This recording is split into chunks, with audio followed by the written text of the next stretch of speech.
Bismillahirrahmanirrahim. Assalamualaikum warahmatullahi taala wabarakatuh. Baik, kita bertemu lagi dalam sesi live seterusnya. Itulah live kali ini kita akan membacakan kitab Kifayatul Mubtadi sambungan bahasan ilmu tauhid. Baik, tuan-tuan, puan-puan, muslimin muslimat yang dirahmati Allah sekalian. Jadi pagi ni kita akan ulang sikit, iaitulah sifat Allah yang ketiga lah. Sifat yang ketiga daripada 13 sifat yang wajib atas tiap-tiap mukallaf mempelajari dah, insyaAllah. Baik. Qala musannifu rahimahullahu ta'ala wa naf'ana bi'ulumihi fid daraini amin. Ketiga, yakni sifat yang ketiga.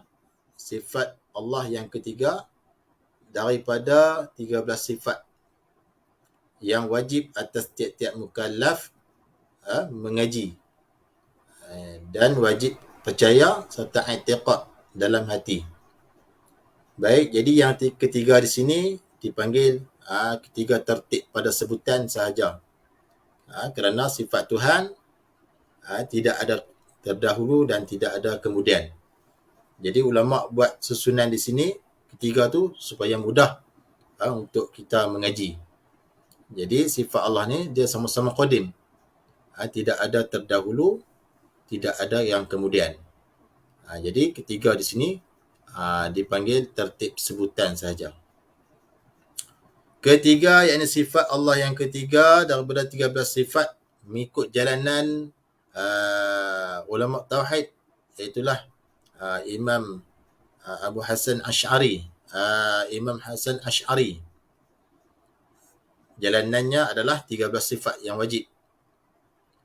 Dan 13 istihalah, iaitu tidak ada perkara mustahil itu, dan satu yang harus. Baik, wajib kita percaya, wajib. Jadi wajib kita ni maknanya wajib syarak. Syarak tekan kita. Syarak, hukum syarak duk tekan kita. Wajib kita, yakni wajib atas kita percaya. Jadi nak mai percaya ni dia kena tahu dulu. Kalau tak tahu macam mana nak percaya? Jadi nak marinya tahu dia kena mengaji. Kalau mengaji dia tahulah. Jadi wajib mengaji hingga tahu dan wajib percaya. Tu. Wajib mengaji hingga tahu dan wajib percaya. Wajib di sini wajib syarak lah. Syarak duk tekan kita.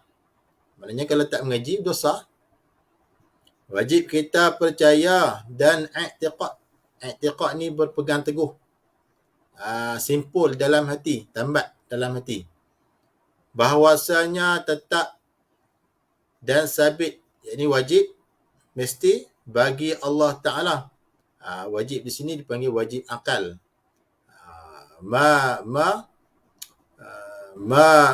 yutasawwaru fil aqli wujuduhu. Barang yang tergambar oleh akal akan adanya.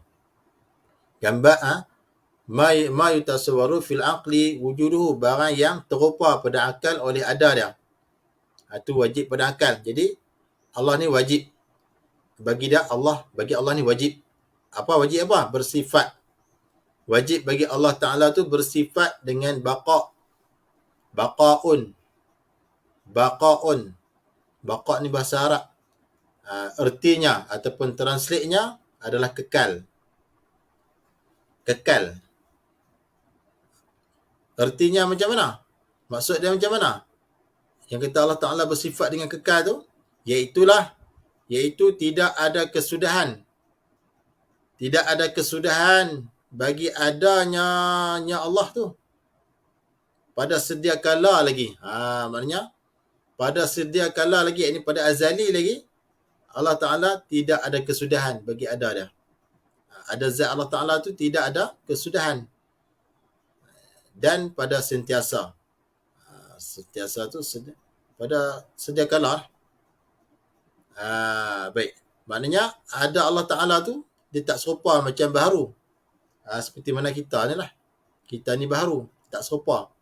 Yang mana ada kita ada kesudahan. Kesudahan kita adalah mati. Kesudahan makhluk yang lain pun sama juga, mati, musnah dan sebagainya. Itu ada kesudahan bagi baharu. Manakala Allah Ta'ala tidak ada kesudahan. Tidak ada tidak ada hujung. Maknanya dia tak mati lah. Allah Ta'ala ni tak mati. Kita mati. Kita diakhiri dengan mati. Allah Ta'ala tidak ada mati. Tidak ada kesudahan tu sejak azali lagi.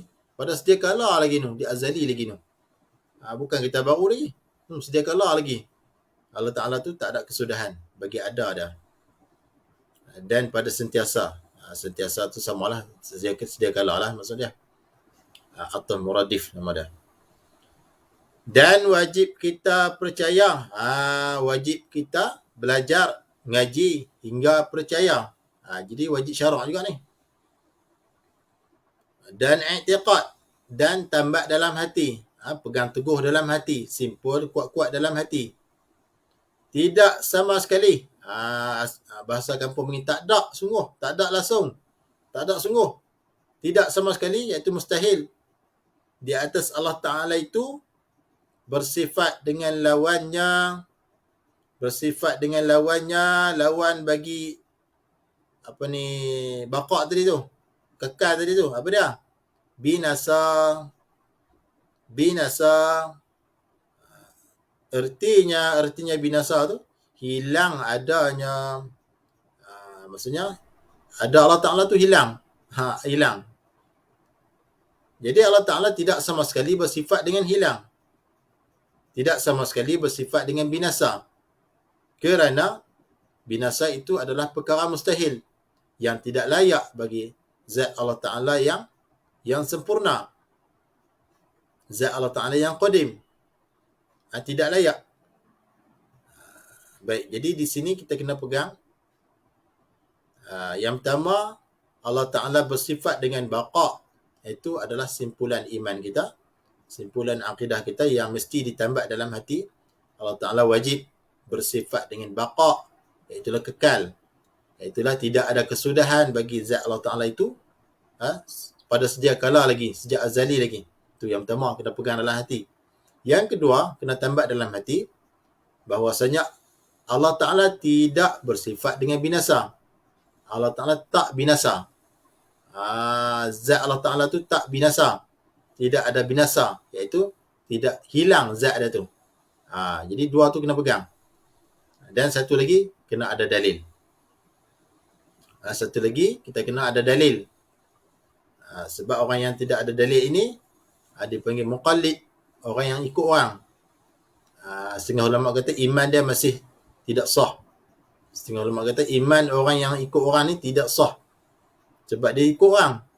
Dalil sendiri tak ada. Ikut orang. Orang tanya dia tahu mana Allah Ta'ala kekal. Dia kata ustaz beritahu. Dia sandak kepada ustaz. Dia sandak. Dia kata ayah dia beritahu. Mak dia beritahu. Dalil dia sendiri tak ada. Orang ini dipanggil orang muqallid. Orang yang ikut orang. Maka orang ini ulama kata iman dia masih lagi tidak sah. Dan dia masih lagi berdosa lah. Dia kena mengaji lagi. Dia kena cari dalil sendiri. Paling kurang dalil adalah alam ini. Paling kurang. Jangan sampai tak tahu langsung dalil. Kemudian dan dalil atas yang demikian itu, kalau orang mengaji ilmu bahasa Arab, ilmu nahwu, dalil itu dipanggil mubtada'. Kena pasang dengan makna bermula. Firman tu khabar dah. Bermula dalil atas yang demikian itu, yang kata Allah Ta'ala tu bersifat dengan baqa', iaitu kekal, dan tidak bersifat dengan binasa ataupun tak binasa tu. Mana ada dalil? Dalil atas yang demikian itu, Allah Ta'ala bersifat dengan baqa', iaitu kekal, dan tak binasa tu. Mana ada dalil? Ialah firman Allah Ta'ala. Ialah firman Allah Ta'ala.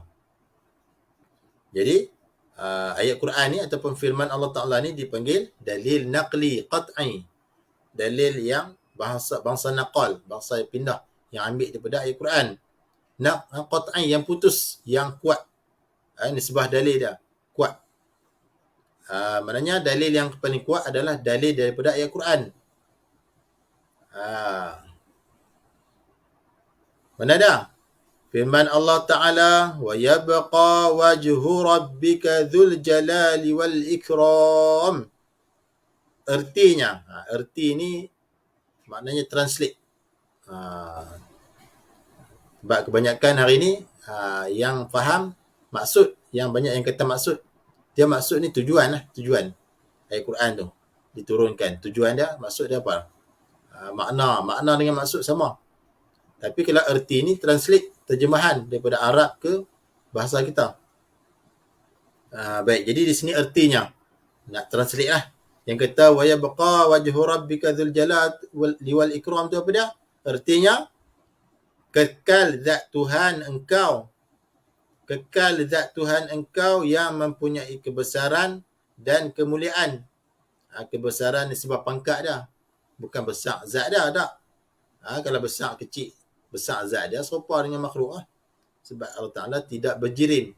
Tidak ada besar, tidak ada kecil, tidak ada gemuk, tidak ada kurus. Kebesaran di sini dengan maksud kebesaran dari segi pangkat dia, martabat Allah Ta'ala.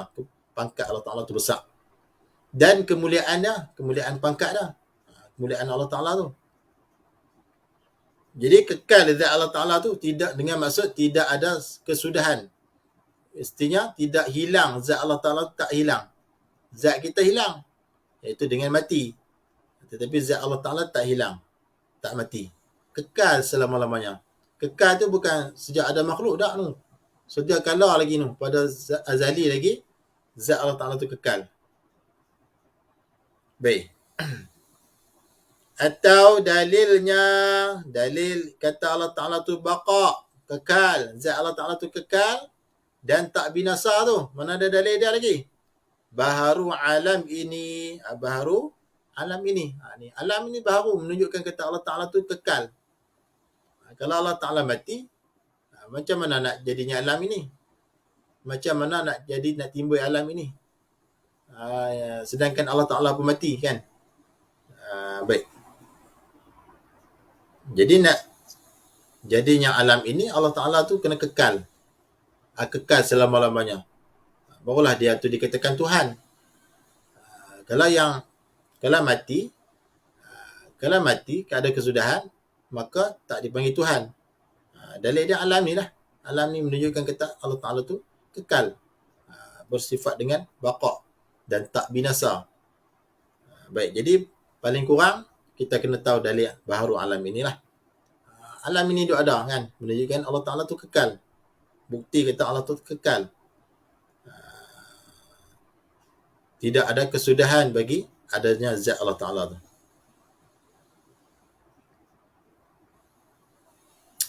Baik, seterusnya keempat,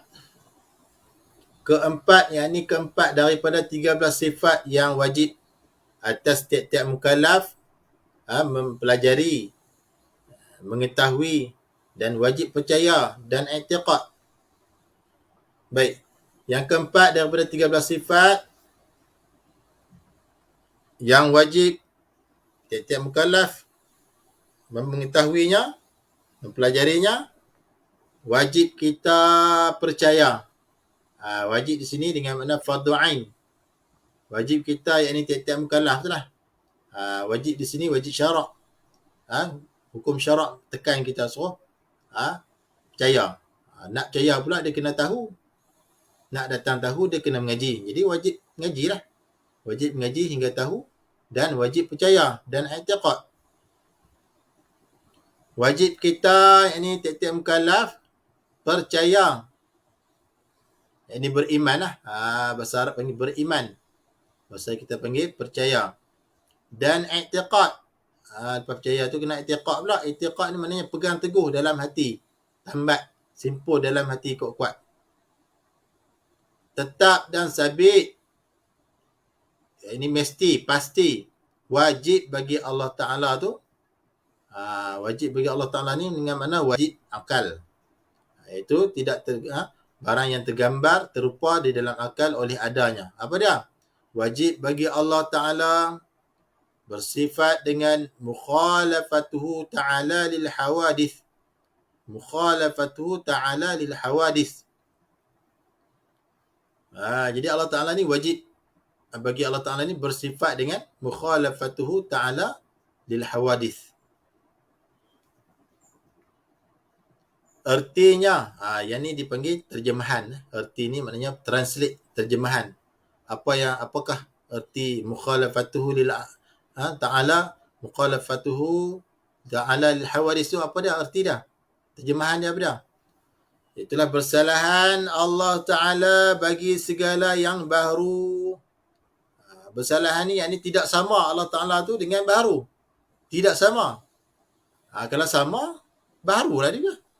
Jadi Allah Ta'ala ni tak sama dengan baharu sebab dia Tuhan. Kita ni makhluk, dia tak sama. Baik. Macam mana yang kata tidak bersalahan Allah Ta'ala bagi segala yang baharu tu macam mana? Tak sama tu macam mana? Dengan bahawa, dengan ni dia nak menggambarkan bataswiriyah.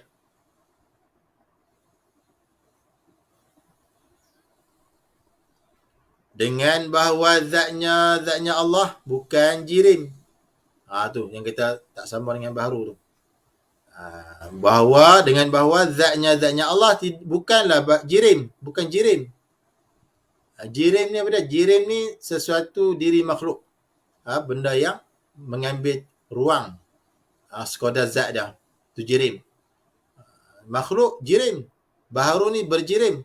Kita ni berjirim lah ni. Bertubuh. Berketul ni. Tubuh badan ni. Semua ni. Berjirim. Maknanya bila kita duduk sini, kita ni jirim maknanya makhluk ataupun sesuatu yang mengambil tempat sekadar ruang dia. Sekadar dia. Maknanya bila kita duduk sini, ruang di sini kita dah ambil dah. Maka benda lain tak boleh duduk sini. Pasal ruang kita duduk sini, kita duduk dah. Tubuh kita duduk sini lah. Jirim kita duduk sini. Itu maksud jirim. Maknanya jirim ni sesuatu yang mengambil ruang qadar zat dah. Ataupun sesuatu diri makhluk tu lah. Ataupun jirim tu. Jirim berketul. Bertongkol. Jirim. Jadi Allah Ta'ala bukan berjirim. Zat Allah Ta'ala bukan berjirim. Sebab tu dia kata bersalahan Allah Ta'ala dengan baharu. Dia tak sama. Sebab zat dia bukan jirim. Tak bertongkol. Tak berketul. Tak berketul. Kemudian bukan jisim. Zat Allah Ta'ala pun bukan jisim. Jisim. Jisim ni maknanya perkara sesuatu yang menerima bahagi, belah bahagi. Itu jisim. Jadi zat Allah Ta'ala ni bukan jisim, bukan boleh dibelah bahagi. Macam zat kita boleh dibelah bahagi. Tangan kita boleh kerak 18. Badan kita boleh kerak. Tu tengok macam kes Munaf Fendi satu ketika dululah yang dia bunuh tu. Wakil rakyat apa nama tu? Yang Pahang. Dia belah dia kerak 18. Nak abang kata kita ni baharu sebab kita ni berjisim. Tubuh kita berjisim, boleh belah.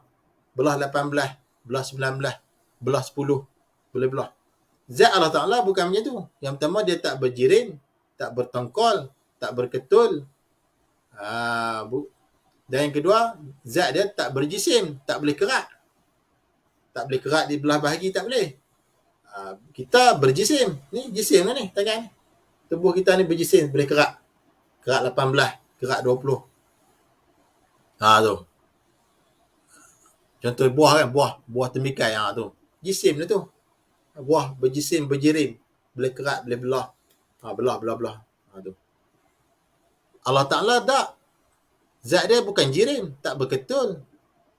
Tak bertongkol. Dan zat dia bukan berjisim. Zat Allah Ta'ala tak berjisim, tak boleh kerak. Kita boleh kerak. Kerak kau ni, kerak tangan 10, boleh dibelah bahagi. Baik. Dan bukan jauhar. Zat Allah Ta'ala juga bukan jauhar.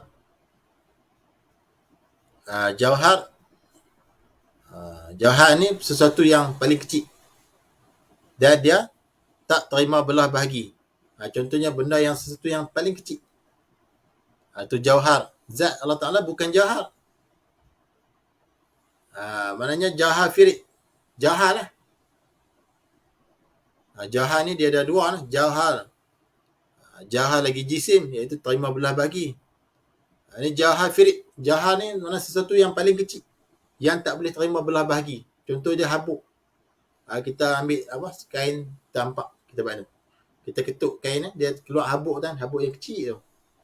Boleh belah tak tu? Tak boleh belah. Tak boleh belah bahagi sebab dia terlalu kecil. Kalau macam buah temikai tu apa besar, boleh belah kan. Tapi ni terlalu kecil, tak boleh dibelah bahagi. Itulah dipanggil jahar. Jadi zat Allah Ta'ala ni bukan jahar, bukanlah jahar yang boleh dibelah, yang kecil tu, yang tak boleh dibelah bahagi tu. Bukan jahar. Tu bersalahan dari segi zat Allah Ta'ala. Zat kita berjirim, berjisim, berjauhar. Jauhar tu benda lain lah, bukan badan kita lah maknanya. Habuk tu. Habuk tu bila kita kibah kain, dia terbang habuk tu. Baik. Dan sifatnya Allah bukan arad. Sifat Allah ni bukan arad. Arad ni dia menumpang pada jirim. Jadi sifat Allah ni bukan arad. Arad ni boleh kita dapat dengan panca indera kita, 5 panca indera kita. Kita boleh lihat, kita boleh sentuh, kita boleh rasa, kita boleh dengar, kita boleh cium. Itulah arad, sifat makhluk yang kita boleh dapat dengan panca indera kita. Kita boleh lihat contohnya warna. Warna kan, hijau, putih. Ni warna kopiah ni. Warna kopiah ni arad yang dipanggil ni, arad. Dia menumpang pada jirim, iaitu menumpang pada kopiah. Kopiah dia tak boleh duk asing, putih duk asing, tak boleh. Jadi putih tu kena tumpang kopiah. Putih di kopiah itu dipanggil arad. Dia menumpang pada jirim, dia menumpang pada kopiah. Dia tak boleh duk seorang-seorang dah, putih duk seorang dah, duk asing. Kopiah duk asing, putih duk asing. Tak boleh. Jadi sifat Allah ni bukannya arad. Sebab arad ni sifat makhluk. Sifat makhluk. Baik. Lagi pula arad ni menumpang pada jirim. Sedangkan sifat Allah ni bukan arad. Bukannya arad. Dan perbuatan Allah tidak berkehendak kepada barang yang sudah ada. Perbuatan Allah ni tak berkehendak kepada barang yang sudah ada. Itulah tak perlu peralatan, tak perlu perkakas. Allah Ta'ala nak cipta bumi ni, dia tak perlu peralatan. Dia nak cipta langit, tak perlu bahan-bahan. Kita tak, kita lain. Perbuatan kita bila kita nak buat rumah, kita kena ada bahan, kita kena ada peralatan. Barulah terjadinya pembinaan rumah, pembinaan sekolah, pembinaan bangunan. Kena ada bahan, kena ada peralatan nak buat tu. Tapi Allah Ta'ala tak sama macam kita. Dia nak buat bumi ni, dia tak perlu pada bahan, tak perlu kepada peralatan. Itu dipanggil bersalahan. Ada segi perbuatan Allah Ta'ala. Pendek katanya, ataupun kesimpulannya, bersalahan Allah Ta'ala bagi segala yang baru ini, apa yang terlintas, apa yang terupa, apa yang tergambar di dalam hati kita itu bukannya Allah Ta'ala. Allah Ta'ala bersalahan daripada yang demikian itu. Demikian kata apa yang terlintas dalam hati kita tu lah. Ya Allah tetap ada. Kita kena beriman macam tu. Allah tu tetap ada. Dia tak serupa macam tu. Yang mana yang terlintas dalam hati kita tu, Allah Ta'ala tak serupa macam tu. Baik. Sebab ada juga fahaman-fahaman macam-macam tadi lah. Fahaman akhir zaman ni. Ada yang kita zikir kuat-kuat. Lepas tu nampak putih tu. Tu Allah tu. Bukan. Bukan macam tu. Allah Ta'ala tak macam tu. Dia tak serupa macam makhluk. Dan ada juga fahaman yang kata Allah Ta'ala duduk atas langit. Allah arsyistawa. Ar-Rahmanu alal arsyistawa. Allah tu ada bersila lendik atas arash, atas istiwa tu. Atas langit. Bersila tu sifat makhluk. Tak boleh kita sandarkan kepada Allah. Bersila tu sifat makhluk, bukannya Allah. Jadi itu adalah fahaman yang salah. Bersila, istawa itu dengan bermaksud memerintah.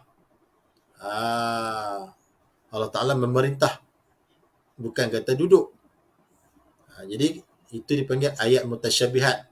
Ayat yang makna dia tu mengelirukan. Jika kita tak takwil, dia mengelirukan. Kalau kita pegang betul-betul macam tu, boleh rosak akidah. Kita kena takwil. Kita orang yang jahil ni, orang yang terkemudian ni, orang akhir zaman ni kena takwil lah. Dengan maksud Allah Ta'ala memerintah arash. Memerintah arash. Allah Ar-Rahmanu 'alal 'arsy istawa. Bukan Allah Ta'ala bersila lendik. Bersila tu sifat makhluk. Allah Ta'ala tak boleh sama dengan makhluk. Bersalahan Allah Ta'ala dengan makhluk. Jadi, yang kata bersalahan Allah Ta'ala tadi, tak sama dengan baharu tu, pada tiga tadilah. Pada zat, tak sama pada zat. Dengan bahawa zat Allah Ta'ala bukan jirim, bukan bertongkol, bukan berketul, bukan jisim, bukan boleh diterima. Zat Allah Ta'ala bukan boleh dibelah bahagi. Dikerak-kerak tak boleh. Dan zat Allah Ta'ala bukan jahar, iaitu sesuatu yang paling kecil yang tak boleh dibelah bahagi. Dan sifat Allah Ta'ala bukan arak, kerana sifat Allah ni dia hanya berdiri pada zat Allah Ta'ala, menumpang zat Allah Ta'ala. Jadi arak ni sifat baharu. Sifat baharu. Contohnya seperti warna. Jadi sifat arak ni, sifat baharu ni boleh didapat dengan panca indera kita. Kita boleh lihat, kita boleh sentuh, rasa, dengar, cium. Antaranya, contoh dia seperti warna. Kita boleh lihat dengan mata kita. Contohnya warna putih di kepiah. Jadi warna putih ni dia tumpang kepada zat kepiah. Dia tak boleh duduk asing, kepiah asing, warna tu asing, tak boleh. Jadi, nak abang kata sifat Allah bukan arak. Sebab apa? Sebab zat Allah Ta'ala bukan jirim. Arak ni dia tumpang jirim. Tu. Maka sifat Allah bukan jirim lah. Sebab arak ni ditumpang jirim. Sifat Allah tak, sifat Allah ni dia tak arak. Sebab sifat Allah ni tumpang zat Allah yang bukan jirim. Tu. Dan bersalahan dari pihak perbuatannya Allah. Perbuatan Allah tidak berkehendak kepada barang yang sudah ada. Perbuatan kita berhajat kepada perkara yang sudah ada. Kita nak buat rumah, kita berhajat kepada barang, bahan dia. Alat nak buat dah. Kalau ada bahan, alat tak buat pun, alat nak buat tak ada, tak boleh juga.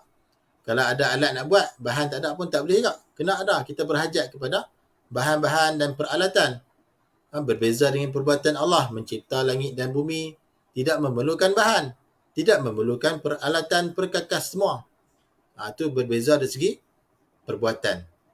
Pendek katanya ataupun kesimpulannya, bersalahan Allah Ta'ala bagi segala yang baru ini. Jadi dengan maksud apa yang terlintas dalam hati kita tu bukan Allah. Apa yang terlintas dalam hati kita itu bukannya Allah Ta'ala. Jadi Allah Ta'ala bersalahan daripada yang demikian itu, demikian yang tadilah, dengan bersalahan dengan makhluk tadi ni. Ya Allah tu tetap ada, wajib ada. Kita kena beriman macam tu sudah. Iman kata Allah Ta'ala tu ada, sudah, zat dah ada. Tidak ada kesudahan. Dan wajib kita percaya, kita ni mukallaf lah, wajib percaya. Dan i'tiqad, tambah dalam hati, simpul dalam hati. Tidak ada sama sekali, itulah yang dipanggil istihalah tu, yang ni lah. Tak ada langsung. Tidak ada sama sekali, yang ini mustahil. Di atas Allah Ta'ala bersifat dengan lawannya, lawan mukhalafatuhu ta'ala lil hawadis, iaitulah bersamaan. Iaitu yang kata lawan tu. Lawan bagi bersalahan Allah Ta'ala dengan baharu tu, bersamaan bagi segala yang baharu. Jadi itu lawannya. Jadi bersamaan bagi segala yang baharu ni dipanggil mustahil. Perkara yang bohong, perkara yang mustahil, perkara yang tak ada di Tuhan. Jadi Allah Ta'ala ni tak sama dengan baharu. Baik. Jadi kita kena pegang tiga lah di sini. Yang pertama, Allah Ta'ala tak sama dengan baharu. Bersalahan Allah Ta'ala dengan yang baharu. Tu kena pegang. Yang kedua, kena pegang Allah Ta'ala tu tak bersamaan. Tak bersamaan dengan yang baharu. Tak sama. Ataupun tak ada Tak ada bersamaan bagi segala yang baru tu, tak ada. Yang tu kena pegang yang kedua. Yang dipanggil istihalah. Dan yang ketiga dalil. Dalil kena pegang. Kena ada dalil lah. Dalil di atas yang demikian itu, dalil bermula dalil di atas yang demikian, yakni wajib Allah bersifat dengan mukhalafatuhu dan mustahil Allah Ta'ala bersamaan dengan makhluk tu. Dalil di atas yang demikian itu firman Allah Ta'ala, laisa kamithlihi syai', laisa kamithlihi syai'. Arti laisa kamithlihi syai', tiada sesuatu pun seumpama Allah Ta'ala. Tidak ada sesuatu pun yang seumpama, yang serupa macam Allah. Tidak ada sesuatu pun. Kalau terlintas di hati kita, macam ni, tu semua bukan Allah Ta'ala. Tu semua bukan Allah Ta'ala. Atau dalil yang atas, atau dalil atas yang demikian itu Allah Ta'ala bersalahan dengan segala yang baharu dan tak sama tu. Mana ada dalil dah? Baharu alam ini. Alam ini membuktikan Allah Ta'ala tu tak sama dengan makhluk. Tak sama dengan baharu. Kalau dia sama, dia pun baharu juga. Kalau dia baharu, macam mana dia nak buat alam ni? Yang buat alam ini hanyalah Allah, Tuhan. Tuhan, dia tak sama dengan makhluk. Tak sama dengan baharu. Kalau dia sama, dia pun makhluk jugalah. Dia pun makhluk. Jadi makhluk macam mana nak cipta semua ni? Yang besar ni. Itu alam ini membuktikan kata Allah Ta'ala tu tak sama dengan makhluk. Tak sama dengan baharu. Baik, tuan-tuan dan puan sekalian, jadi sekadar ini dulu pengajian kita, ulang kaji ataupun muzakarah berkaitan dengan kitab Kifayatul Mubtadi, bicara bab tauhid. InsyaAllah minggu depan ataupun malam esok lah, insyaAllah kalau ada kosong, ada free, malam esok kita buat sekali lagi, insyaAllah lah. Hari Sabtu malam insyaAllah, kalau ada free masa lah, insyaAllah kita akan sambung pula pada sifat yang kelima, iaitulah sifat qiyamuhu binafsih. Jadi sekali lagi saya ulang, hukum mempelajari ilmu tauhid adalah fardu ain. Fardu di atas tiap-tiap mukallaf. Barang siapa yang tak mengaji ilmu tauhid, kita takut iman kita tak sah. Kita takut iman kita tak sah, tu yang pertama. Yang kedua, kita takut segala amal ibadat kita, sembahyang ke, puasa, zakat, haji, ataupun amalan-amalan sunat, Allah Ta'ala tak terima. La tasihul ibadah illa bima'rifatillah. Tak sah amal ibadah melainkan mengenal Allah. Kita takut amalan kita yang buat selama ni tak sah. Jadi kita bimbang, takut Allah Ta'ala tak terima lah. Kita sembahyang dalam keadaan kita tak kenal Tuhan. Kita puasa dalam keadaan kita tak kenal Tuhan. Kita mengaku kata kenal Tuhan, tapi kita tak tahu pun sifat dia. Tu dia panggil bohong lah, dusta.